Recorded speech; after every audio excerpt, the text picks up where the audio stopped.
আমরা ড্রামার শুরুতে দেখতে পাই ড্রামার প্রধান লিড শাওকে দিয়ে সে থাকে একটি জাদুর পাহাড়ে সে তার জাদু ব্যবহার করে গাছের ফল পারে তখন সেখানে তার মাস্টার চলে আসে তাকে চিৎকার করে বলে আমি তোমাকে যে জাদু শিখিয়েছি তুমি সেই জাদু ব্যবহার করে ফল পারছ আমার অনুমতি ছাড়াই তোমার কি মনে আছে তুমি আমাকে প্রতিশ্রুতি দিয়েছিলে যে তুমি এখান থেকে নিচে গিয়ে গোসেনকে বিয়ে করবে এখন কি তুমি তোমার প্রতিশ্রুতি ভাঙ্গার কথা ভাবছ শাও বলে মাস্টার আমি আপনাকে দেয়া প্রতিশ্রুতি কখনই ভুলব না তখন মাস্টার বলে তাহলে তুমি পাহাড় থেকে নেমে যাও এবং সে তাকে মেজি করে বিদায় করে দেয় আর তখন সে খুব খুশি হয়ে যায় আমি এখন মুক্তি পেয়েছি এই দুষ্টু মেয়ের কাছ থেকে এখন আমি শান্তিতে জীবন কাটাবো কিন্তু তখনই আবার শাও সেখানে আসে এবং সে বলতে শুরু করে যে মাস্টার আপনি নিশ্চয়ই আমাকে মিস করছেন তাই না সেজন্য আমি ফিরে এসেছি সে বলে যে আমি তোমাকে মোটেও মিস করছি না এই বলে তার হাতে জেটপ্রেন্ডিন ধরিয়ে দিয়ে ঘরে ফিরে গিয়ে দরজা বন্ধ করে বলে যে এই জেটপ্রেন্ডিন তোমার জন্য আমার তরফ থেকে উপহার তোমার তাড়াতাড়ি পাহাড়ের নিচে গিয়ে বিয়ে করা উচিত আর টাকা রোজগার করে তোমার স্বামীকে সাহায্য করো আর তাড়াতাড়ি আমাকে ছোট একটা স্টুডেন্ট এই বলে সে তার দিকে ব্যাগ ছুড়ে দিয়ে বলে এখন তাড়াতাড়ি চলে যাও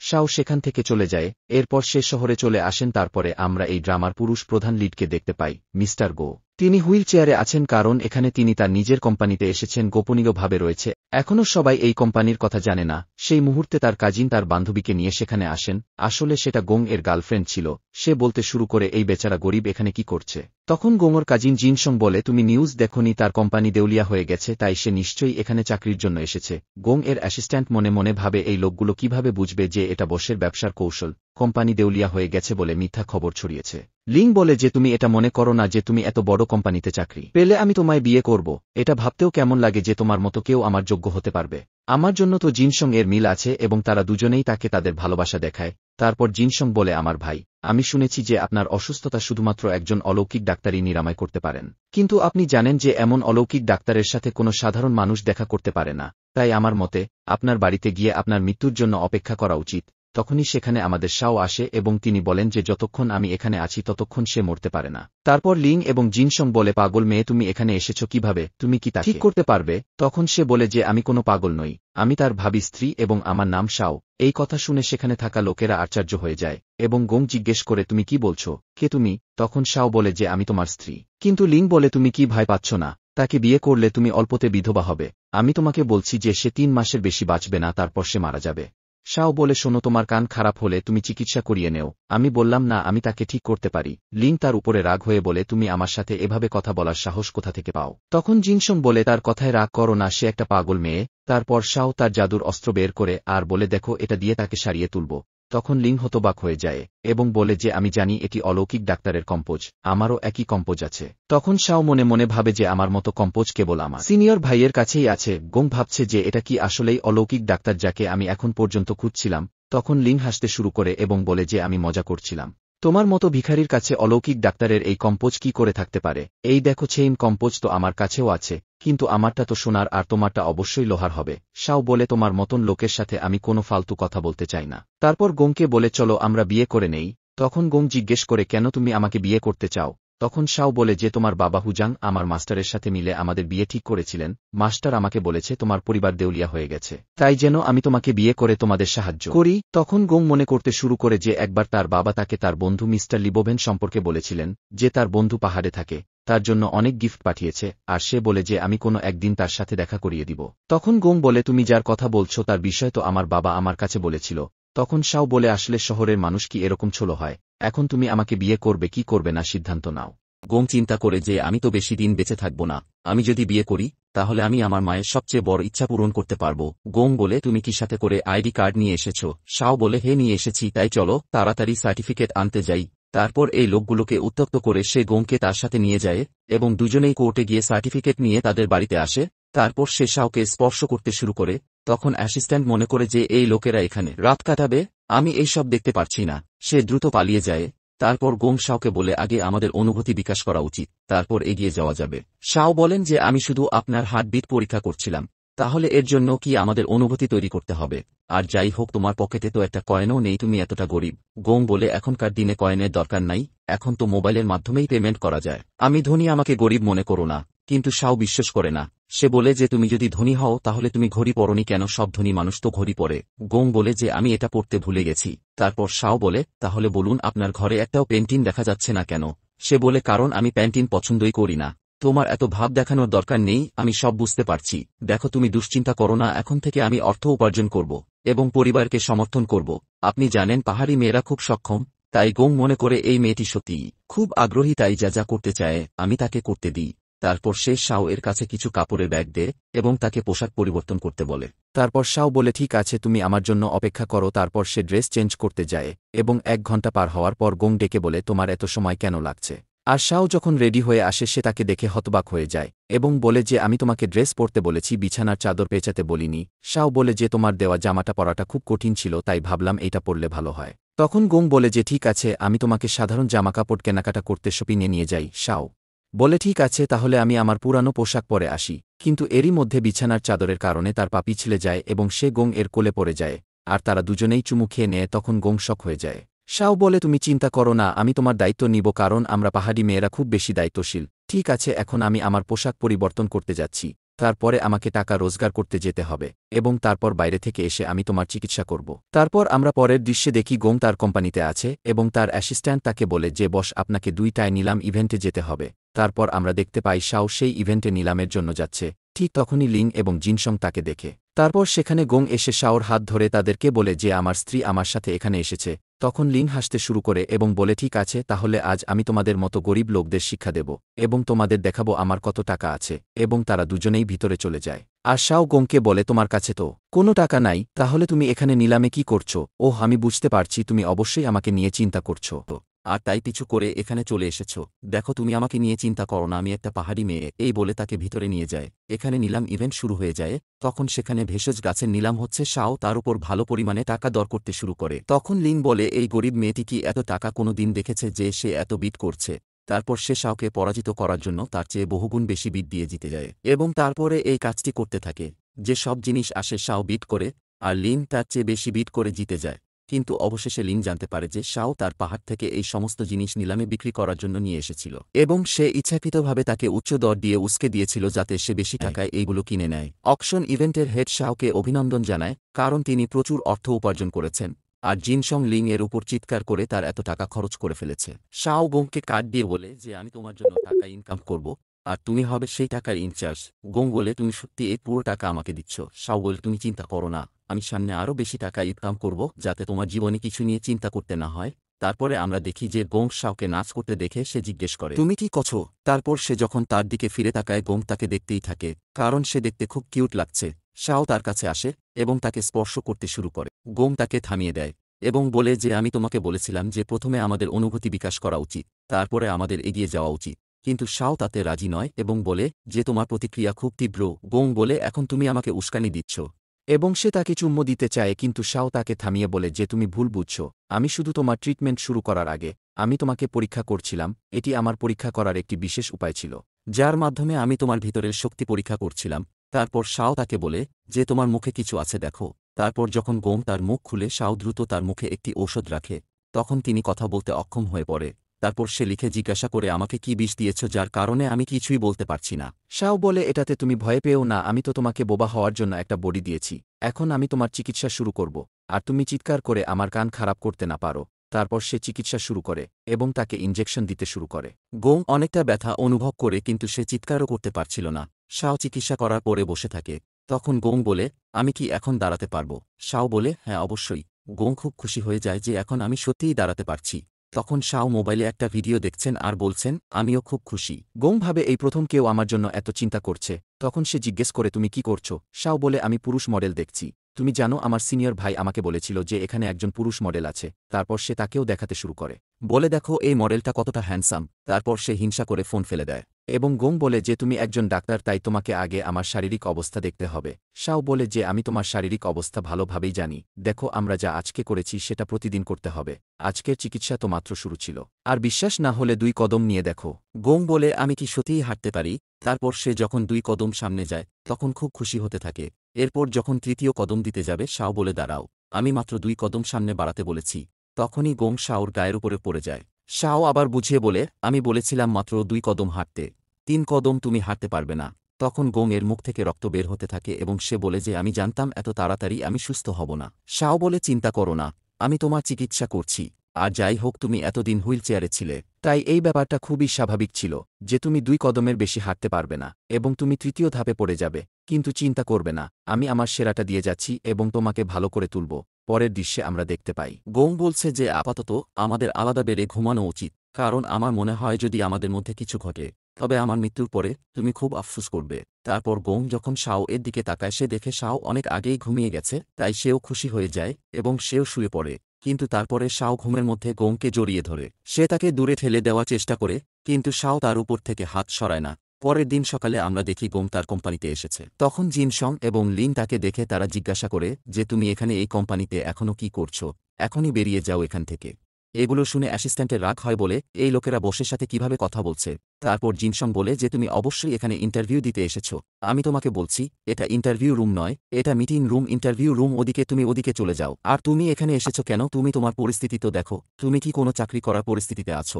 লিন বলে তোমার তো ঘরে বসে মৃত্যুর জন্য অপেক্ষা করা উচিত। জিনসং বলে তুমি এখানে থেকো না, তোমার জন্য ব্যাডলাক আসতে পারে। এখন আমার সাথে এখানকার প্রজেক্ট ম্যানেজার মিটিং করতে আসবে, আর আমি চাই না তুমি এখানে থাকো, কেননা তোমার মতন আত্মীয়র সঙ্গে সম্পর্ক রাখা আমার মতো লোকের উচিত নয়, আর এজন্যই তুমি এখান থেকে চলে যাও। সেটা বলেই সে গোংকে তার পা দিয়ে আঘাত করতে চেয়েছে, কিন্তু হঠাৎ সেখানে কিছু জাদু ঘটে এবং তার পা লিনকে আঘাত করে। তারপর সে বলে যে আমি কিছু করিনি। অবশ্যই গোং কিছু করেছে। তখনই সেখানে শাও আসে এবং বলে যে আমি করেছি। তখন জিনসং তাকে চিৎকার করে বলে, ভিখারি মেয়ে, তুমি এখানে কি করছো? তখন শাও বলে যে আমি যদি এখানে না আসতাম তাহলে তোমরা আমার স্বামীকে ইনসাল্ট করতে। তখন লিং শাওকে লাথি মারার জন্য আসে। শাও তার জাদু দিয়ে সবকিছু স্টপ করে দেয় এবং লিং এর পাটি জিনসং এর দিকে ফিরিয়ে দেয়। তারপর আবার সময় শুরু হওয়ার সাথে সাথে এই পাটি জিনসংকে আঘাত করে এবং তখন তার অবস্থা খারাপ হয়ে যায়। শাও খুব খুশি হয়ে যায় এবং বলে আমাদের সাথে মারামারি করতে এসেছিল, আমি তাদের দুইজনকে একে অপরের সাথে ঝগড়া লাগিয়ে দিয়েছি। তখন লিং চিৎকার করে বলে, ভিখারি মেয়ে, নিশ্চয়ই এই সব তুমিই করছো। এখনই তোমার ভিখারি স্বামীকে নিয়ে এখান থেকে চলে যাও। তারপর শাও বলে যে তুমি আমার সম্পর্কে এভাবে বলতে পারো না এবং আমার স্বামীকে নিয়ে অবশ্যই না। লিং বলে আমি তো বলবই। শাও বলে তাহলে আমি তোমাকে মারব। লিং তখন ভয় পেয়ে যায়। শাও বলে তুমি এতটুকুতেই ভয় পেয়ে গেছো? আমার মাস্টার আমাকে শিখিয়ে দিয়েছে কেউ আমাকে একটা কথা বললে আমি তাকে 4টা কথা শুনিয়ে দেব। তারপরে শাও লিংকে অনেক খারাপ খারাপ কথা শোনাতে থাকে। তখন সে তার কথা শুনে হাঁ করে তাকিয়ে থাকে।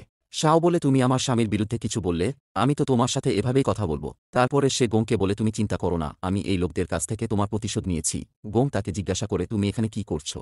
তখন শাও বলে আমি তোমার চিকিৎসা করতে এসেছি। এই কথা শোনার পর জিনসং বলে যে গোং তোমার কোম্পানি দেউলিয়া হয়ে গেছে, তার সাথে কি তোমার মাথাও খারাপ হয়ে গেছে? তুমি চিন্তাও বা কিভাবে করতে পারো যে এই ভিখারি মেয়েটির চিকিৎসা দক্ষতা সম্পর্কে কিছু জ্ঞান থাকতে পারে? লিং বলে হ্যাঁ, তোমাকে শুধুমাত্র অলৌকিক ডাক্তারি ভালো করতে পারে। এই ভিখারি মেয়েটি আর কি করতে পারবে? শাও বলে তোমরা দাঁড়াও, আমি তোমাদের আমার প্রতিভা দেখাই। তারপর সে গোং এর চিকিৎসা শুরু করে। তখন এই লোকেরা বলে যে তুমি কিছুই করতে পারবে না এবং তুমি কখনই অলৌকিক ডাক্তারের সাথে প্রতিযোগিতা করতে পারবে না। এর ভিতর এখানে আধা ঘন্টা ব্যয় হয়ে যায়। তখন এই লোকেরা বলে দেখেছ তুমি কিছুই করতে পারোনি, ও কখনোই ঠিক হতে পারবে না, এবং এর মধ্যেই গোং দাঁড়িয়ে যায়। এটা দেখে তারা হতবাক হয়ে যায়। তারপর শাও বলে দেখেছ তোমরা আমার স্বামী দাঁড়িয়ে গেছে। এবং গোং বলে আমার স্ত্রীর চিকিৎসা দক্ষতা এতটা ভালো যে এখন এটা নিয়ে তোমরা কোনো প্রশ্ন তুলতে পারবে না। তখন লিং আর জিনসং এটি বুঝতে পারছেন না যে এই ভিখারি মেয়েটার আসলেই ডাক্তারি দক্ষতার জ্ঞান আছে।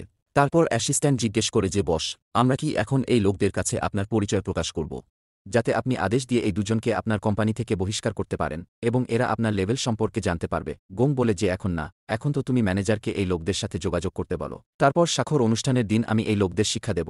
তারপর গোং শাওকে বলে যে আমি এখানে আর থাকতে চাই না। শাও এখান থেকে যাবার আগে লিংকে বলে জিনসংকে ডাক্তারের কাছে নিয়ে যেও, কারণ তুমি তাকে যেভাবে মেরেছ তার অবস্থা খারাপ হয়ে গেছে। এরপর আমরা দেখি গোং এর রুম থেকে আওয়াজ আসছে। বাহির থেকে গোং এর মা আর তার নানি তাদের আওয়াজ শুনে খুব খুশি হয়ে যায়। তারপর তারা বলতে থাকে যে আমার নাতি আসতে চলেছে, এবং গোং এর নানি বলে যে আমার তো পুতি আসতে চলেছে। এখানে আমরা দেখি যে গোং শাওর কাঁধ মালিশ করছে এবং সে সেটা উপভোগ করছেন এবং বলছে যে এখন আমি খুব আরাম অনুভব করছি, তাই এখন আমি তোমাকে একটি পুরস্কার দেব। তারপর গোং যখন ঘুরতে যায় তখন ভুল করে শাও তাকে কিস দিয়ে ফেলে। তারপর সে বলে দুঃখিত, এটা ভুল করে হয়ে গেছে। তখন গোং জিজ্ঞেস করে যে তুমি আমাকে কি পুরস্কার দিবে?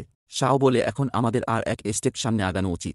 গোং মনে করে যে সে তার সাথে ঘনিষ্ঠ হতে চায়। তখন গোং আবার মনে করে এটা খুব তাড়াতাড়ি হচ্ছে, কিন্তু আমি আমার স্ত্রীকে নিষেধ কিভাবে করতে পারি?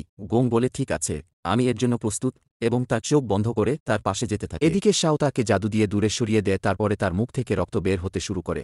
তারপর সে জিজ্ঞেস করে এটি কি তোমার পুরস্কার ছিল যার কথা তুমি বলেছিলে? শাও বলে যে হ্যাঁ, আমি তোমাকে বলেছিলাম যে শেষবার আমি যে চিকিৎসা করেছিলাম সেটা প্রথম স্টেপ ছিল, এবং এখন তোমার রক্তক্ষরণের কারণে তোমার ভিতরের অংশ পরিষ্কার করা হয়েছে, এর ফলে পরবর্তী চিকিৎসা ভালোভাবে করা যাবে। গোং বলে এখন আমি বুঝতে পারছি। শাও বলে এখন অনেক রাত হয়েছে, তাই তোমার ঘুমানো উচিত কারণ আমিও ঘুমাতে যাচ্ছি। কাল সকাল সকাল উঠে আমাকে টাকা রোজগার করতে যেতে হবে। এই কথা বলে সে দ্রুত গিয়ে বেডের উপর শুয়ে পড়ে। গোং বলে তোমার এত পরিশ্রম করার দরকার নেই। শাও বলে আমি পাহাড়ি মেয়ে, তাই আমি পরিশ্রম করে টাকা রোজগার করে তোমায় সাপোর্ট করব। গোং তাকে বলে তুমি ভুল বুঝছ, আমি দেউলিয়া হয়ে যাইনি, বরং আমি এখনও ধনী আছি। কিন্তু সে কিছু না শুনে ঘুমিয়ে পড়ে। গোং ভাবে সে এভাবে ঘুমায় কি করে। পরের দিন আমরা দেখি শাও একটি হোটেলে বসে আছে, আর এখানে সে কিছু মেল মডেল হায়ার করেছে, আর তার ম্যানেজার বলছে এরা হলো এই শহরের সবচেয়ে ভালো মডেল, আপনার পছন্দ হয়েছে। শাও বলে হ্যাঁ ভালো। তখন লিংও সেই হোটেলে চলে আসে এবং শাওকে মডেলদের সাথে দেখে তাদের ভিডিও বানাতে শুরু করে, আর বলে আমি এখন ওই গরিব ছেলেটিকে দেখাবো যে তার স্ত্রী তার সাথে কিভাবে প্রতারণা করতেছে। গোং যখন সেই ভিডিওটি দেখে তখন সে খুবই হতবাক হয়ে বলে সে এখানে কি করতেছে। তখন তার নানি জিজ্ঞাসা করে কি হয়েছে, আমার নাতি বউ এমন কি করেছে যাতে তুমি এত রাগ করছো। গোং বলে নানি আমি তোমাকে সব পরে বলবো। তখন তার মা বলে তুমি তোমার রাগকে শান্ত করো।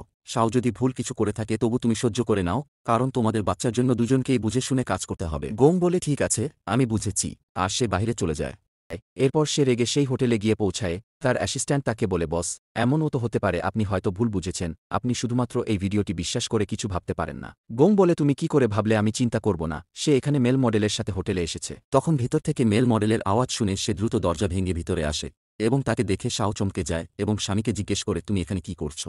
গোং তাকে জিজ্ঞেস করে তুমি আগে বলো এখানে এই পুরুষ মডেলদের সাথে তুমি কি করতেছ।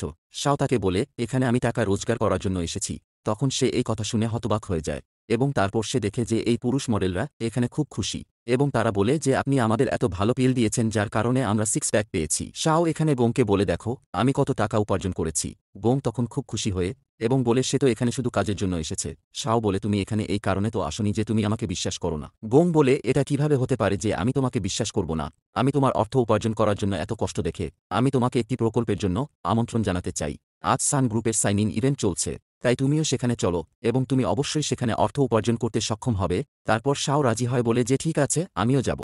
এরপর যখন তারা সেই পার্টিতে পৌঁছায় তখন লিন এবং জিনসং তাদেরকে জিজ্ঞাসা করেন তোমাদের মতো গরিব লোকেরা এখানে কি করো। লিন বলে মনে হয় তাদের কাছে খাবার দাবার কেনার টাকা নাই, তাই তোমার নাম ব্যবহার করে এখানে এসেছে যে তুমি তাদের চাচাতো ভাই। জিনসং বলে যে তোমরা এখান থেকে চলে যাও কারণ আমি তোমাদের মতো লোকেদের আত্মীয় মনে করি না।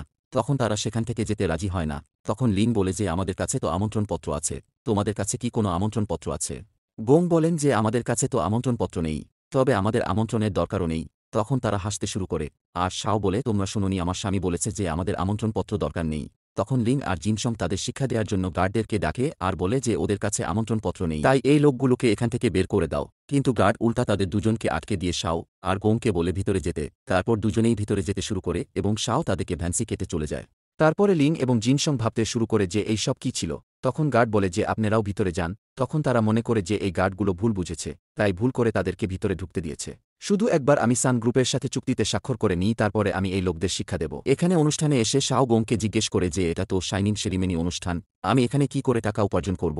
এমনটা নয় তো যে তুমি জানো যে তোমার ভাইয়ের এখানে হার্ট অ্যাটাক হবে আর তুমি তাকে হার্টের ঔষধ দিয়ে টাকা ইনকাম করতে চাও। তখন গোং বলে তুমি কিছু সময় অপেক্ষা করো, পরে তুমি টাকা ইনকাম করার সুযোগ পাবে। এরপর ইভেন্ট শুরু হয়ে যায়। তখন সেখানে অ্যালাউন্স করে যে শান কোম্পানির সিইও ইতিমধ্যে সেখানে বসে আছে। তখন তারা সবাই গোং এর দিকে তাকাতে শুরু করে, আর তখন লিং এবং জিনসং হাসতে শুরু করে এবং বলে এই লোকেরা মনে করে যে গোং এই কোম্পানির সিইও। এটা কোনো দিন হতেই পারে না। শাও জিজ্ঞেস করে যে স্বামী তোমাকে সামনে থেকেও দেখছে এবং পেছন থেকেও তোমাকে দেখছে, তাহলে তুমি কি আসলেই এই কোম্পানির সিইও? ও আমি বুঝতে পেরেছি, এই সব মানুষ নিশ্চয়ই তোমার ড্রেস দেখে তোমাকে সিইও মনে করছে। আসলেই আমার পছন্দ অনেক সুন্দর যে সবাই তোমাকে দেখছে। কিন্তু তখন মঞ্চে তার নাম ঘোষণা করা হয়। তখন তিনি সবাইকে চমকে দেন এবং তিনি শাওকে নিয়ে মঞ্চে আসেন। তারপরে এটা দেখে শাও খুব খুশি হন আর ভাবতে থাকে এটা কি তিনি আসলেই কোম্পানির সিইও। তার মানে সে মিথ্যা বলছিলেন না যে তিনি ধনী, এবং আমি ভাবতাম যে তিনি মিথ্যে বলছেন। তখন তার চাচাতো ভাই ও হতবাক হয়ে যায় এবং বলে এখন আমি বুঝতে পারছি যে এখানে আসতে তাদের কেন আমন্ত্রণপত্র লাগে না। এদিকে লিংও হতবাক হন আর বলেন যে সে তো আসলেই অনেক বড় লোক, আর আমি তার সাথে এনগেজমেন্ট ভেঙে দিয়েছি, আমি তো পাগল হয়ে যাব। তারপর জিনসং তাকে বলেন যে ভাই আসলে এসব কি তুমি তো কোনো দিন বুঝতেও দেওনি যে তুমি এই কোম্পানির সিইও, আর আমি মনে করেছিলাম যে এই কোম্পানি আমার সাথে একটি চুক্তি করতে চলেছে। এখন তো তোমরা আমার সাথে কোনো চুক্তি করবে না, এটা কেন করলে। গোং বলে যে আমি শুধু খেলছিলাম যাতে শেষ সময় তোমাকে ছেড়ে দিয়ে এভাবে শিক্ষা দিতে পারি। তারপর জিনসং তার পায়ে পড়ে ক্ষমা চাইতে শুরু করে যে তুমি তো আমার ভাই, তাহলে তুমি আমার সাথে এটি কিভাবে করতে পারো। তুমি যখন এই কোম্পানির সিইও তাহলে তো তুমি অবশ্যই আমার সাথে চুক্তি করবে কারণ আমি তোমার চাচাতো ভাই। তখন গোং বলে তুমি কি ভুলে গেছো তুমি বলেছিলে যে আমার মতন লোকেদের সাথে আত্মীয়তা রাখতে চাও না, আর তোমার আমাকে চাচাতো ভাই বলতেও শরম লাগে। এরপর লিন গোংকে বলে তোমার বিয়ে তো আমার সাথে হওয়ার কথা ছিল, তাহলে তুমি এই ভিখারিকে কেন বিয়ে করেছ? তখন গোং তাকে বলে তোমার সাহস কি করে হয় আমার স্ত্রীর সম্পর্কে এগুলো বলা? আমার জন্য কেবল আমার স্ত্রী, আমার যোগ্য অন্য কেউ নয়। এরপরে সে সবার সামনে শাওর মাথায় একটি কিস করে, আর শাও তার দিকে তাকিয়ে থাকে। তখন সবাই বলতে থাকে যে মিস্টার গোং এর স্ত্রীও মনে হয় এখনই জানতে পেরেছে যে সে এতটা বড় লোক, আর সত্যিই তিনি তার স্ত্রীকে কতটা ভালোবাসেন এবং তাদের দুজনকে কতটা মিষ্টি দেখাচ্ছে। তারপর সেখানে লিন শাওকে চিৎকার দিয়ে বলে তুমি তার কাছ থেকে চলে যাও, তুমি একজন ভিখারি মেয়ে যে মিস্টার গোং এর যোগ্য নয়, এবং আমি তার ফিওন্সি, তাই একমাত্র আমিই তাকে বিয়ে করতে পারি। এগুলো শুনে শাওর রাগ হয়, তারপরে সে তার ম্যাজিক ব্যবহার করে তার মুখে একটা আপেল ভরে দেয়, এর ফলে সে আর কথা বলতে পারে না। তারপরে শাও গোংকে বলে দুঃখিত, আমি তোমাকে ভয় পাইয়ে দিইনি তো? গোং বলে না, আমি ভয় পাইনি। শাও বলে দেখো তুমি আমার মতন পাহাড়ি মেয়েদেরকে ঠকাতে পারবে না, তুমি ধনী কিনা আমি দেখব। তখন গোং তার ফোন নিয়ে তার অ্যাকাউন্টে অনেক টাকা ট্রান্সফার করে, এটা দেখে সে বুঝতে পারে গোং সত্যিই ধনী। এরপরে সে লিনকে দেখায় যে দেখো আমার অ্যাকাউন্টে কত টাকা আছে, আর আমার স্বামী অনেক বড় লোক, আর এখন আমিও বড় লোক হয়ে গেছি। এখন তুমি নিশ্চয়ই খুব বিরক্ত হচ্ছ তাই না? কিন্তু সে ইশারা করে যে তুমি আমার মুখ খুলো, কিন্তু শাও কিছুতেই তার কথা শোনে না। তারপর গোং তাকে বলে আমি তোমাকে বলেছিলাম যে আজ তুমি টাকা উপার্জনের সুযোগ পাবে, এখন দেখো তোমার কাছে কত টাকা আছে। তখন সে বলে ধন্যবাদ স্বামী, ও হ্যাঁ আমার সিনিয়র ভাই আমাকে বলেছে যে ধনীরা খুব সহজে প্রতারণা করে এবং খারাপ হয়ে যায়, তাই তুমি যদি আমার সাথে কখনো প্রতারণা করার চেষ্টা করো তাহলে কিন্তু আমি তোমাকে ডিভোর্স দিয়ে চলে যাব। তখন গোং বলে এটা কখনোই হবে না। তখন লিংও তাদের কথা শুনে ফেলে এবং সে চিন্তা করে দেখে নিও আমি তাকে দিয়ে প্রতারণা করিয়ে তোমাদের ডিভোর্স করিয়ে ছাড়ব। তারপরে আমরা দেখি গোং যখন তার কোম্পানি থেকে বেরিয়ে পার্কিং লটে আসে, ঠিক সেখানেই শাওর ব্যাগ পরে থাকতে দেখে। তখন সে ভাবতে থাকে যে এখানে শাও এর ব্যাগটি কোথা থেকে এসেছে। তখন হঠাৎ সে সেখানে একটি মেয়েকে দেখতে পায়, তার মুখ কাপড় দিয়ে ঢাকা এবং দুইজন গার্ড তাকে তুলে নিয়ে যাচ্ছে। তখন গোং তাদের পিছে যায় এবং তাকে বাঁচিয়ে সাথে করে নিয়ে আসে। তারপরে এর পারফিউমের গন্ধ থেকে সে বুঝতে পারে যে এটি আমার শাও হতে পারে না। তখন সে তাকে সরিয়ে দেয়। তখন লিন তাকে বলে যে এখানে আমি আছি, এবং সে তাকে ইমপ্রেস করার চেষ্টা করে এবং সে বলে দেখো ওই ভিখারি মেয়েটি তোমার যোগ্য নয়, আমরা দুজনেই একে অপরের সাথে পারফেক্ট মিল আছি। তখন গোং তাকে দূরে সরিয়ে দিয়ে তাকে মনে করিয়ে দেয় যে আমার দেউলিয়া হওয়ার কথা শুনে তুমি আমাকে ছেড়ে চলে গিয়েছিলে, আর তুমিই আমার সাথে এনগেজমেন্ট ভেঙে দিয়েছিলে। তাহলে তুমি এখন আমার কাছে এলে কেমন করে? তারপর লিং বলে ওসব ভুলে যাও, কারণ তোমার চাচাতো ভাই আমাকে ফুল বানিয়ে দিয়েছিল এবং আমি তার কথায় পড়ে গিয়েছিলাম, কিন্তু তুমি তো জানো যে আমি তোমাকে সবসময় ভালোবাসতাম। গোং তাকে দূরে সরিয়ে দেয় এবং বলে যে আমি আমার স্ত্রীর সাথে ভালো আছি, তুমি আমাদের দুজনে থেকে দূরে থেকো। আর লিংকে মেরে দূরে সরিয়ে দেয়। তখন হঠাৎ করে তার মাথা ব্যথা হওয়া শুরু করে। এরপরে সে বলে তুমি আমাকে কি ড্রাগস দিয়েছ? লিং বলে হ্যাঁ, কিন্তু তুমি আমার বাগদত্তা, তাই তোমাকে ড্রাগস দিতে দোষ কি? তারপর সে তার দিকে যেতে থাকে এবং বলে তুমি চিন্তা করো না, এখন তোমার স্ত্রী যখন আমার এই ভিডিও দেখবে তখন তোমাকেও ছেড়ে চলে যাবে। এদিকে আমরা শাওকে দেখি গোং এর মা এবং ঠাকুরমার সাথে নাচছে। তখন লিং তাকে ভিডিও কল করে দেখায় যে তোমার স্বামী আমার সাথে আছে এবং সে তোমার সাথে প্রতারণা করছে এবং আমার সাথে মজা করছে। তখন এই সব দেখে শাও খুব রেগে যায় এবং শাও এর এমন আচরণ দেখে গোং এর দাদি এবং তার মা ভয় পেয়ে যায় বলে এর কি হয়েছে। তখন তারা শাওকে সাপোর্ট করে এবং বলে গোং যদি তোমার সাথে সত্যিকার অর্থে প্রতারণা করে তবে আমরা তাকে ছাড়ব না, আর আমরা তোমাকে সাপোর্ট দেওয়ার জন্য আছি, এত সহজে আমরা তাকে ছাড়ব না। এখানে শাও গোংয়ের উপর খুব রেগে যায় এবং বলে কি নোংরা মানুষ সে, অন্য মেয়ের সাথে মিলে এই সব কিভাবে করতে পারে সে, আমি তার উপর কতটা ভরসা করেছিলাম। তারপর এখানে গোংয়ের মা আর নানিমা একে অপরের সাথে কথা বলতে থাকে, আসলে আমাদের ছেলে এমন প্রতারক হতে পারে কিভাবে? নানিমা বলেন সত্যিই কি আমার নাতি প্রতারক? এবং শাও বলে যে হ্যাঁ সে একজন প্রতারক, আর এখন আমি তাকে ডিভোর্স দেব।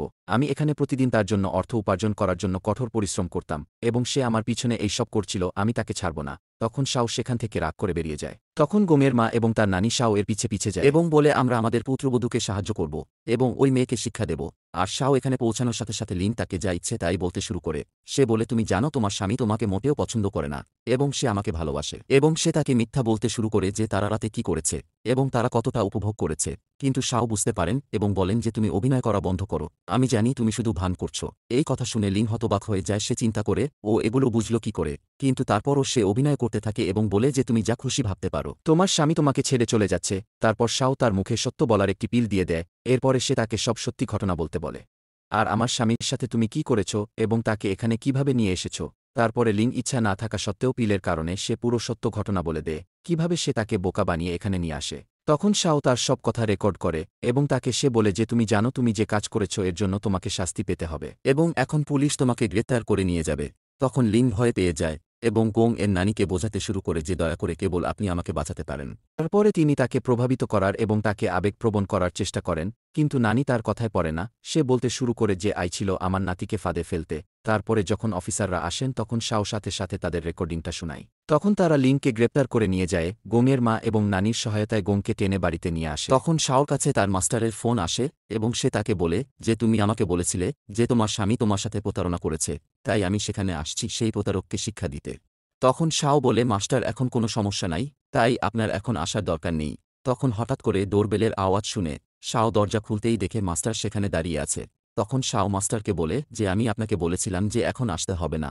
মাস্টার তার কোনো কথা না শুনে সে বলে সেই প্রতারককে ডাকো, আমি তাকে শিক্ষা দেওয়ার জন্য এখানে এসেছি। মাস্টারের রাগ দেখে গোং এর নানি তার জন্য পানি নিয়ে আসে আর বলে আপনি একটু শান্ত হন।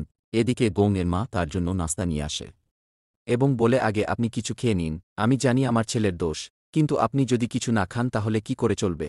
তখন মাস্টারেরও নাস্তা দেখে লোভ লেগে যায় এবং সে বলে আমি যদি এইগুলো খাই তাহলেও কি আপনার ছেলেকে শিক্ষা দিতে পারব। গোং এর মা বলে কেন নয়, আপনি শাওর মাস্টার, আপনার স্থান সবার উপরে। এই কথা শুনে মাস্টার খুব খুশি হয়ে যায় এবং দ্রুত নাস্তা উপভোগ করতে শুরু করে। এরপরে যখন গোং এর হুঁশ ফিরে আসে তখন সে জিজ্ঞাসা করে ইনিকে। শাও বলে ইনি আমার মাস্টার। তখন সে জোরে জোরে চিৎকার দিতে শুরু করে এবং বলে যে তুমি একটা প্রতারক, তুমি এখনই আমার শাওকে ডিভোর্স দিবে। তখন সে মাস্টারের আওয়াজ শুনে পেরেশান হয়ে যায় আর শাওকে জিজ্ঞেস করে ডিভোর্স কেন? আমার শাও এখানে তোমার পেরেশানি দূর করতে এসেছিল, তোমাকে সাহায্য করতে চেয়েছে, কিন্তু তুমি কি করেছ? তুমি তার সাথে প্রতারণা করেছ, তুমি খুব খারাপ। তখন গোং বলে মাস্টার আপনার কোথাও ভুল হচ্ছে, আমি শাওকে ডিভোর্স দিচ্ছি না। মাস্টার বলে আচ্ছা তুমি প্রতারণারও ওস্তাদ হয়ে গেছ, তুমি খোলাখুলিভাবে প্রতারণা করে বাহিরে ভালো মানুষ সাজো। আমি জানি আমার শাওর একটু মেজাজ বেশি আর সে একটু ঘুমায় বেশি, তাতে কি হয়েছে? সে তো আমার স্টুডেন্ট, তুমি আমার স্টুডেন্টের সাথে এসব করতে পারো না। শাও বলে মাস্টার আপনি কি আমাকে সাপোর্ট করছেন না আমাকে অপমান করছেন? মাস্টার বলে অবশ্যই আমি তোমার সাপোর্ট করছি। এবং হ্যাঁ, ডিভোর্সের পর সম্পত্তিও সমানভাবে ভাগ করে দেওয়া হবে। গোং বলে দেয় যে মাস্টার আমি এই ডিভোর্স দেব না। তারপর মাস্টার বলে যে তুমি যদি ডিভোর্স না দেও তাহলে আমি আদালতে মামলা করব, এবং সে শাওকে এই বাড়ি থেকে তার সমস্ত জিনিস নিয়ে যেতে বলে। এখানে নানি এবং গোং এর মা শাওকে বলে আমাদেরকে ও তোমার সাথে করে নিয়ে যাও। তখন শাও এটা শুনে হতবাক হয়ে তারপর গোং বলে মা আর নানি তোমরা এইসব কি বলতেছ, আমি কোনোরকম প্রতারণা করিনি। গোং বলে মাস্টার আপনি শান্ত হন, আগে আমার ব্যাখ্যা তো শুনুন। তারপর মাস্টার বলে যে আমি শান্ত হতে পারছি না, আমার খুব রাগ হচ্ছে। তখন শাও বলে যে মাস্টার আপনি জানেন আমি এখানে একটা খুব ভালো নাচ শিখেছি যেখানে লাফাতে হয়, আর আপনি এই ডান্স করে শান্ত হতে পারবেন। তখন গোং এর মা এবং নানি বলে যে আমরাও তোমার সাথে করব। তারপর এরা চারজন একসাথে নাচতে শুরু করে আর গোং শুধু বসে বসে দেখে আর বলে এদের কি হয়েছে, আর এদিকে এরা নাচ করে খুব মজা পাচ্ছিল। তখন মাস্টার বলে যে এখন আমার রাগ পুরোপুরি শান্ত হয়ে গেছে, এবং এরপরে শাও শান্তিতে বসে তার মাস্টারকে সবকিছু ব্যাখ্যা করে যে কি হয়েছিল। তখন মাস্টার তার জাদু ব্যবহার করে সেখান থেকে চলে যায়। তখন শাও বলে যে মাস্টার আপনি এত তাড়াতাড়ি কেন চলে গেলেন? সে বলে যে এত বড় ভুল বোঝাবুঝি হয়েছিল, তাহলে আমি এখন কি করে তোমাদের মুখ দেখাবো, আমারও তো কিছু সম্মান আছে। এই বলে সে চলে যায়। তারপর রাতে গোং গোসল করে বেরিয়ে আসে, তখন শাও তার সাথে কিছু কথা বলতে আসে এবং এর মধ্যে তার তোয়ালেটি পড়ে যায়। এটি দেখে সে হতভাগ হয়ে যায় আর তখন সে দুর্ঘটনাক্রমে গোং এর উপরে পড়ে যায়। তারপরে সে তার শরীরের দিকে তাকিয়ে থাকে আর তার প্রশংসা করতে শুরু করে যে তোমার পেশিগুলি এত ভালো। গোং বলে তোমার আর লজ্জা পেতে হবে না, আমরা দুজনেই স্বামী স্ত্রী। তখন সে শাওকে কিস দিতে যায়, কিন্তু এর মধ্যে শাও ঘুমিয়ে পড়ে। তখন গোং মনে করে সে এত গুরুত্বপূর্ণ সময়ে ঘুমিয়ে পড়েছে। তারপর আমরা দেখি পরের দিন শাও স্কুটারে করে কোথাও যাচ্ছিল। তখন কিছু লোক তাকে ঘিরে ধরে এবং তারা তাকে অজ্ঞান করে তাকে তুলে নিয়ে যায়। গোং তার অফিসে ছিল, তখন তার অ্যাসিস্ট্যান্ট এসে বলে যে বস মিরাকল ডাক্তারকে কোথাও খুঁজে পাওয়া যাচ্ছে না। এর ভিতরে গোং এর চাচাতো ভাই জিনসং এর কাছ থেকে ফোন আসে।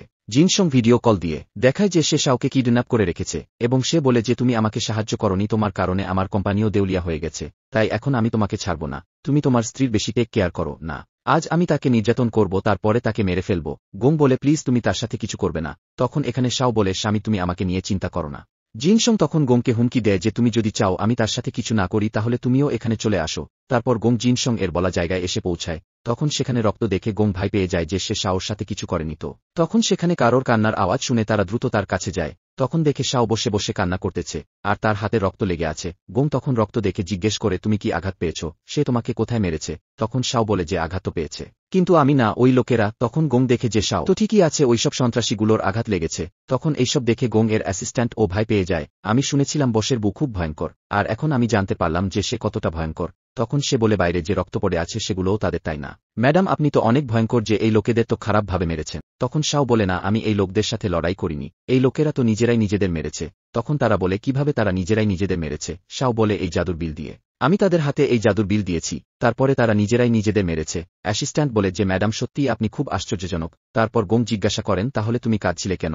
তুমি কি এই লোকদের এইভাবে মারামারি করতে দেখে ভয় পেয়েছিলে? তখন শাও বলে মোটেও না, আমি তো খুব খুশি ছিলাম, তাই আমি কাঁদতে শুরু করেছি। তুমি জানো এর আগে আমি যখনই আমার বিল ব্যবহার করেছি আমি কখনই সাফল্য পাইনি, কিন্তু এইবার আমার বিল কাজ করেছে, তাই আমি এটা দেখে খুব খুশি হয়েছিলাম। গোং আর অ্যাসিস্ট্যান্ট এগুলো শুনে হতবাক হয়। তারপর গোং তার অ্যাসিস্ট্যান্টকে বলে পুলিশকে ফোন করে দেও, পুলিশ তাদেরকে গ্রেফতার করে নিয়ে যাবে। শাও বলে এটাই ঠিক আছে। তারপর সে জিজ্ঞেস করে, স্বামী তুমি এখানে কি করছো? আমি তোমাকে বলেছিলাম না তুমি আমাকে নিয়ে চিন্তা করো না, আর তোমার এখানে আসতে হবে না। তখন গোং বলে আমি কি করে না এসে থাকতাম, আমি তোমাকে নিয়ে টেনশনে ছিলাম। এখানে শাও তার জাদু দিয়ে তার দড়ি খুলে বলে যে আমি তো শুধু অজ্ঞান হওয়ার অভিনয় করছিলাম।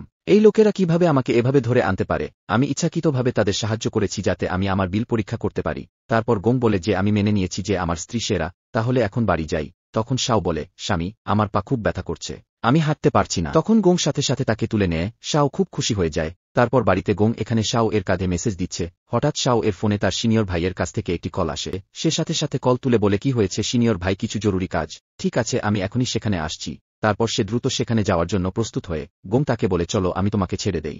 শাও বলে যে এর কোনো দরকার নেই এবং সে ম্যাজিকের সাহায্যে অদৃশ্য হয়ে যায়। তারপরে গোং তার অ্যাসিস্ট্যান্টকে ফোন করে গাড়ি রেডি করতে বলে। তারপর তারা সেই হোটেলের বাইরে গিয়ে পৌঁছায়। তখন সে খুব খুশি হয়ে এবং তার অ্যাসিস্ট্যান্টকে বলে যে শাও আমাকে এখানে দেখে খুশি হয়ে যাবে যে আমি তাকে এখানে নিতে এসেছি। তারপর সে শাওকে কল দেয় এবং ওপর সাইড থেকে শাও এর আওয়াজ শুনতে পায় সে তার সিনিয়র ভাইয়ের সাথে কথা বলছে। তার সিনিয়র ভাই তাকে তার কাপড় খুলতে বলেছিল। এই কথা শুনে গোং খুব রেগে যায় এবং সে তার অ্যাসিস্ট্যান্টকে বলে যে এটাই তো আমি ভাবছি, সে কেন বারবার তার সিনিয়র ভাইয়ের নাম নিত। আজকে আমি বুঝতে পারছি তার সিনিয়র ভাইয়ের সাথে তার অন্যরকম কোনো সম্পর্ক আছে। অ্যাসিস্ট্যান্ট তাকে শান্ত করে এবং বলে যে বচ্চ আপনি রাগ করিয়েন না, আপনার কি মনে আছে আপনি সেদিন শাওকে ভুল বুঝেছিলেন। এরপর গোং সেখানে দেখতে চাই শাও এখানে কি করতে এসেছে। তখন সে দেখে যে শাও এখানে একটি মেয়ের সাথে আছে যিনি তার ড্রেস চেঞ্জ করাই হেল্পও করছে। তখন সে তাকে বলে সিনিয়র ভাই ইনি আমার হাজব্যান্ড। এটা শুনে গোং হতবাক হয়ে যায় বলে কি সিনিয়র ভাই একজন মেয়ে? অ্যাসিস্ট্যান্ট বলে যে বচ্চ একে তো সিনিয়র বোন বলা দরকার তাই না? তখন শাও বলে কে বলেছে একজন মেয়েকে সিনিয়র ভাই বলা যাবে না? তারপর শাও সিনিয়র তাদেরকে তার আইডি দেখায় বলে আমার নামই সিনিয়র ভাই, এতে কি তোমাদের কোনো সমস্যা আছে? তারা বলে না কোনো সমস্যা নেই, তুমি অনেক সাহসী তাই এই নাম তোমার জন্য উপযুক্ত। তখন শাও জিজ্ঞাসা করে স্বামী তুমি এখানে কি করছো? গোং বলে যে আমি ফোনে শুনেছিলাম যে তোমার সিনিয়র ভাইয়ের একজন মডেল দরকার, তাই আমি এখানে সাহায্য করতে এসেছি এবং এত তাড়াহুড়ো করে এসেছি যে আমরা দরজা নক করতে ভুলে গেছি। শাওর সিনিয়র ভাই বলে যে তোমার স্বামী দেখতে অনেক হ্যান্ডসাম এবং তার বডি ও সুন্দর, আমি কি তাকে স্পর্শ করে দেখতে পারি? তখন শাও তাকে পারমিশন দিয়ে দেয়। তখন গোং বলে তুমি কিভাবে তাকে হ্যাঁ বলে দিলে? এরপরে সে তার অ্যাসিস্ট্যান্টকে সামনে এগিয়ে দেয়, কিন্তু এখানে শাওর সিনিয়র ভাই নিজেই নিজেকে থামিয়ে দিয়ে বলে যে না, আমি আমার ছোট বোনের স্বামীকে এভাবে টাচ করতে পারি না। শাও বলে যে দেখেছ আমার সিনিয়র ভাই কতটা ভালো মানুষ। এরপর তার সিনিয়র ভাই বলে তুমি বলেছিলে তার বডির সাথে সাথে তার টেকনোলজিও খুব ভালো, তাই আমাকে কি এক্সপেরিয়েন্স করতে দিবে? শাও বলে যে অবশ্যই তুমি করতে পারবে। তারপর এই কথা শুনে গোং বলে যে তুমি তোমার স্বামীকে এভাবে অন্য কাউকে কি করে দিতে পারো? তখন শাও ম্যাজিক করে তাকে বসিয়ে দেয়। তখন শাওর সিনিয়র ভাই তার কাছে আসতে থাকে। গোং তখন ভয় পাচ্ছিল, কিন্তু তখন তিনি তাকে তার ল্যাপটপটি ধরিয়ে দেন এবং বলেন যে তুমি একজন প্রযুক্তিগত ব্যক্তি তাই না, তাই দয়া করে আমাকে এই বাগটি ঠিক করতে সাহায্য করো। তারপরে গোং বলে যে শুধু এইটা করার দরকার ছিল। তারপর সে দ্রুত সমস্যাটি সমাধান করে। তখন শাওর সিনিয়র ভাই খুব খুশি হয়ে যায় এবং সে বলে চলো এই খুশিতে আমি তোমাদেরকে একটি বারবিকিউ পার্টি দেব। তারপর তারা সবাই সেই বারবিকিউ পার্টিতে থাকে। তখন শাওর সিনিয়র ভাই অনেক মদ খেয়ে ফেলে। তখন সে কথায় কথায় বলে দেয় যে শাও আসলে কোনো মিরাকল ডাক্তার নন, সে তো মিরাকল ডাক্তারের ছাত্র, তার মাস্টার হলো একজন অলৌকিক ডাক্তার। তারপর সিনিয়র ভাই দ্রুত কথাটি ঘুরিয়ে দেন এবং বলে যে আমার কথার মাইনে ওটা না। এরপর সে মনে করে যে মাস্টার আমাকে বলেছিল যে আমাকে তার পরিচয় গোপন রাখতে হবে। তখন শাও এবং গোং বাড়িতে যাবে। তখন তার সিনিয়র ভাই তাদেরকে একটি পোশাক উপহার দেয় এবং বলে যে এটি আমার পক্ষ থেকে তোমাদের দুইজনের জন্য একটি বিবাহের উপহার। তারপর যখন তারা বাড়িতে আসে তখন শাও নাইট ড্রেস দেখে গোংকে বলে যে আমার সিনিয়র ভাই আমাকে এটি দিয়েছে, তাই আমি আমার স্বামীর জন্য চেঞ্জ করে আসছি। সে তো খুব খুশি যে আজ আমার স্ত্রী খুব সক্রিয়, তাহলে আমাকেও প্রস্তুত হতে হবে। সে দ্রুত তার রাতের পোশাক পরিবর্তন করে এবং সে অনেকক্ষণ ধরে শাওর জন্য অপেক্ষা করতে থাকে, কিন্তু সে আসে না। তাই গোং বাথরুমে গিয়ে চেক করে দেখে যে সে বাথটাবে ইতিমধ্যে ঘুমিয়ে গেছে। তারপর সেও তার সৌন্দর্যতা দেখে হতবাক হয়ে যায়। তারপরের দিন আমরা দেখি যে শাও একটি পার্টিতে গেছে যেখানে সে তার সিনিয়র ভাইয়ের দেওয়া পোশাকটি পরে আছে। তখন সবাই তার দিকে তাকিয়ে থাকে এবং সবাই বলে যে এই সুন্দরী মেয়েটিকে, এবং সে যে পোশাকটি পরেছে তা তো বিখ্যাত ডিজাইনার ওলের নতুন ডিজাইন। এবং তারা তাকে জিজ্ঞাসা করে যে বিখ্যাত ডিজাইনার ওলের সাথে তার সম্পর্ক কি। তারপর হঠাৎ সেই পার্টিতে লিং ও যায় এবং সে বলে যে তার সাথে আর কি ধরনের সম্পর্ক হতে পারে। তখন সবাই দেখে যে লিং ও একই পোশাক পরে আছে। তখন তারা অবাক হয়ে যায়। এবং তারা ভাবতে থাকে এই দুইটি পোশাকের ভিতরে আসল কোনটি। লিং শাওকে দেখিয়ে বলে যে সে নকল ড্রেসটি পরে আছে, আমাকে তো বিখ্যাত ডিজাইনার অলি তার নিজের হাতে এই পোশাকটি উপহার দিয়েছে। তখন শাও বলে তার কথা কিভাবে বিশ্বাস করব। ঠিক তখনই পার্টিতে গোংয়ের ছোটবেলার বন্ধু মিং আসে এবং সে বলে যে আমি বিখ্যাত ডিজাইনার অলিকে দেখেছি এবং সে তার পোশাকটি লিংকে উপহার দিয়েছে, তাই লিং এর পোশাকটি আসল এবং শাও নকল পোশাক পরে আছে। তখন সেখানে সবাই শাওকে নিয়ে মজা করে। তখন শাও দ্রুত তার সিনিয়র ভাইকে কল করে সেখানে ডেকে আনে। তখন সবাই দেখে যে সেই তো বিখ্যাত ডিজাইনার অলি। লিং তখন তাকে বলে যে সে যে পোশাকটি পরে আছে সেই পোশাকটি আসল, কিন্তু সে তাকে থাপ্পড় মেরে দেয় এবং সবাইকে বলে যে শাও যে পোশাকটি পরেছে এটাই আসল এবং সে আমার ছোট বোন, তাই আমি তাকে পোশাকটি উপহার দিয়েছি। আসলে শাওর সিনিয়র ভাই এখানে লিং এর উপরে প্রতিশোধ নিতে এসেছে। তখন লিং শাওর উপরে প্রতিশোধ নিতে ওয়েটারকে তার ডিনকে ড্রাগ দিতে বলে, আর প্ল্যান অনুযায়ী মিং গোংকে হোটেলের একটি রুমে নিয়ে আসে এবং বলে যে তার স্ত্রী শাও কারো সাথে রুমের ভিতরে আছে, কিন্তু যখন দরজা খোলে শাও বলে আমি তো ঠিক আছি। লিং আমাকে ড্রাগ দেওয়ার চেষ্টা করেছিল, কিন্তু আমি দেখে ক্লাস চেঞ্জ করে নিয়েছিলাম। এখন সে মাতাল হয়ে ওয়েটারের পিছনে লেগেছে। তখন সবাই লিং এর পাগলামি দেখে মজা নিতে থাকে। তারপরে আমরা দেখি গোং এর ছোটবেলার বন্ধু মিং জানতে পারে যে গোং অলৌকিক ডাক্তারের ছাত্রকে খুঁজছে, তাই সে তার সামনে অলৌকিক ডাক্তারের ছাত্র সাজে। তারপর গোং তার কাছে অলৌকিক ডাক্তারের ঠিকানা জিজ্ঞাসা করে। তখন শাও তাদের দুজনকে একসাথে দেখে সে ভুল বোঝে যে গোং তার সাথে প্রতারণা করছে। তখন সে খুব রেগে যায়। এরপর গোং তাকে বলে তুমি যেটা ভাবছ তেমন কিছুই নয়, সে বলেছিল যে সে অলৌকিক ডাক্তারের ছাত্রী, তাই আমি তার সাথে কথা বলতে গিয়েছিলাম। শাও বলে তুমি কি বিশ্বাস করো না যে আমি তোমার রোগ সারাতে পারবো? তখন গোং বলে যে আসলে আমি আমার জন্য তাকে খুঁজিনি, আমি আমার বাবার জন্য অলৌকিক ডাক্তারকে খুঁজছিলাম। সে বলে যে আমার বাবা যখন হাসপাতালে ছিল তখন তিনি আমাকে একটি উপহার বক্স দিয়ে বলেছিল যে এটি তার শেষ ইচ্ছা যেন এই বক্সটি তার বন্ধু অলৌকিক ডাক্তারকে দেওয়া হয়। তারপর শাও বলে যে যদি তাই হয় তবে আমার মাস্টার অবশ্যই অলৌকিক ডাক্তার সম্পর্কে জানতে পারে, আমি তাকে জিজ্ঞাসা করব। তারপর সে তার মাস্টারকে ডেকে তাকে অলৌকিক ডাক্তার সম্পর্কে জিজ্ঞাসা করে। মাস্টার তো নিজেই অলৌকিক ডাক্তার, তাই সে তাদেরকে কিছুই বলে না, কারণ তিনি বিখ্যাত হতে চান না, তিনি কেবল একটি লো প্রোফাইলে থাকতে চান। তারপর মাস্টার কয় একদিনের জন্য তাদের বাড়িতে থাকেন। তখন গোং এর মা এবং নানি তার সাহায্য নেন যাতে শাও এবং গোং একে অপরের কাছাকাছি আসে। তখন মাস্টার তার জাদু দিয়ে তাদের দুজনকে ড্রাগ দিয়ে দেয়। তারপরে শাও এবং গোং দুজনেই একে অপরের কাছে তাদের অনুভূতি স্বীকার করে। তখন তাদের জাদু দিয়ে রুমে পাঠিয়ে দেয় এবং তারা দুজনেই রাত কাটায়। পরের দিন সকালে যখন দুজনেরই জ্ঞান ফিরে আসে তখন তারা সবকিছু বুঝতে পারে এবং তারপর তারা দুজনেই আবার রোমান্স করা শুরু করে। এরপর আমরা দেখি মিং আবারও অলৌকিক ডাক্তারের ছাত্র হওয়ার ভান করছে এবং সে গোংকে ঠিক করার জন্য একটি পিল দেয়, যার ফলে সে অজ্ঞান হয়ে যায়। তারপরে সে শাওকে বলে যে আমি ইচ্ছাকৃতভাবে তাকে বিষ দিয়েছি, কারণ সে যখন আমার হতে পারে না তাহলে সে কারোর হতে পারবে না। তখন শাও চিন্তা করে সে তাকে কিভাবে সুস্থ করবে। তখন সেখানে তার সিনিয়র ভাই আসে এবং সে বলে যে কেবলমাত্র অলৌকিক ডাক্তারই তাকে বাঁচাতে পারে। তখন মিং বলে যে অলৌকিক ডাক্তারের তো কোনো চিহ্ন নেই, তার মাইনে সে আর সুস্থ হবে না। তখন তারা তার মাস্টারকে সেখানে ডাকে এবং শাও তাকে বলে যে দয়া করে আপনি অলৌকিক ডাক্তারকে খুঁজে দিন। তখন সিনিয়র ভাই বলে যে সেই তো অলৌকিক ডাক্তার। তারপর যখন মাস্টার গোংকে পরীক্ষা করে তখন সে বলে যে তার কিছুই হয়নি, সে কেবল একটি নকল মরা পিল নিয়েছে। সিনিয়র ভাই বলেন যে আমি তার ওষুধ পরিবর্তন করে দিয়েছিলাম, ঘুমের পিলের জায়গায় এই পিল রেখে দিয়েছিলাম, যা অনুভূতি দেয় যে লোকটি মারা গেছে কিন্তু তার কিছুই হয়নি। তখন মিং এর প্ল্যানটি নষ্ট হয়ে যায় যে সে তাকে হত্যা করতে চেয়েছিল কিন্তু তার কিছুই হয়নি। এরপরে গোং এর যখন জ্ঞান ফিরে আসে তখন শাও তাকে বলে যে অলৌকিক ডাক্তার তার মাস্টার। তখন সে তাকে সেই বক্সটি দিয়ে দেয় যেটা তার বাবা তাকে দিতে বলেছিল। এরপরে আমরা দেখি তারা পুরো পরিবার মিলে বসে রাতে ডিনার করছে। তখন হঠাৎ করে শাও অজ্ঞান হয়ে যায়। এরপরে শাওর মাস্টার এবং তার সিনিয়র ভাই তাকে চেক আপ করে এবং তাদেরকে সুখবর দেয় যে সে গর্ভবতী হয়েছে। তারপর যখন শাওর জ্ঞান ফিরে গোং তাকে সুখবর দেয় যে তারা দুজনেই মা এবং বাবা হতে চলেছে, তখন সেও খুব খুশি হয়। তারপর আমাদের কয়েক বছর পরের দৃশ্য দেখায় যেখানে শাওর মাস্টার তার 3টি বাচ্চার যত্ন নিচ্ছিল।